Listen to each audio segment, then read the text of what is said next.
Réponse au bouleversement que nous vivons, je suis en train de créer une interface rassemblant des artistes, des philosophes et un public engagé. Ce projet, je le développe avec le philosophe Michael Marder, avec qui je collabore de longue date.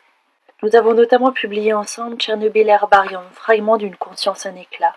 Ce projet et ce livre sont composés d'un fragment de texte et d'un rayogramme par année passé depuis l'explosion de Tchernobyl.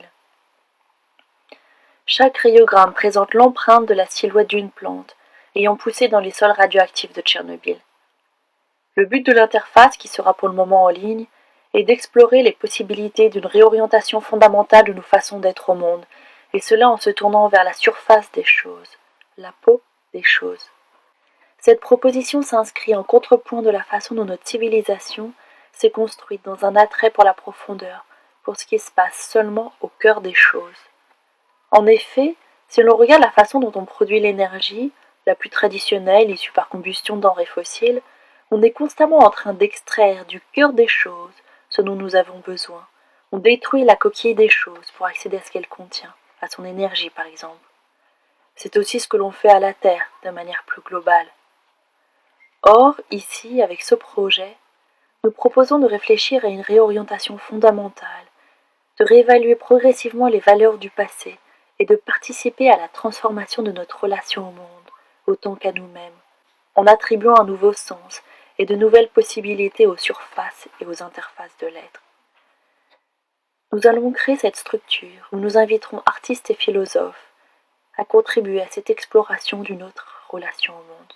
Chaque contribution représentera un pli ou une ride sur une peau numérique. Le premier pli sera dédié à la commémoration de l'accident de Tchernobyl, une contribution que je suis en train d'esquisser avec Michael Marder et que nous construisons autour de la question de l'invisible. Je réalise en général chaque année un nouveau rayogramme de plantes. Or, vu les circonstances sanitaires actuelles, je ne peux avoir accès à un nouveau spécimen issu de la zone d'exclusion. J'ai donc exposé à nouveau le premier rayogramme de cet herbier de spécimens radioactifs.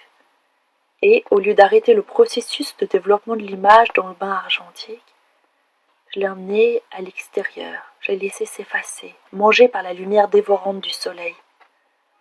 J'ai observé l'empreinte du végétal disparaître de la surface photosensible, le souvenir de l'image rejoindre l'invisible.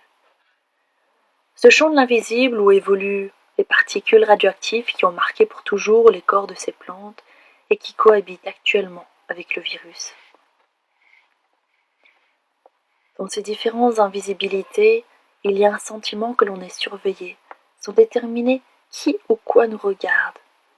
Devenir un objet du regard que l'on ne peut rendre, du fait qu'on ne peut le ressentir, c'est une conséquence de l'exposition et une prémonition d'un devenir objet, un corps, vivant ou mort, vivant et mort.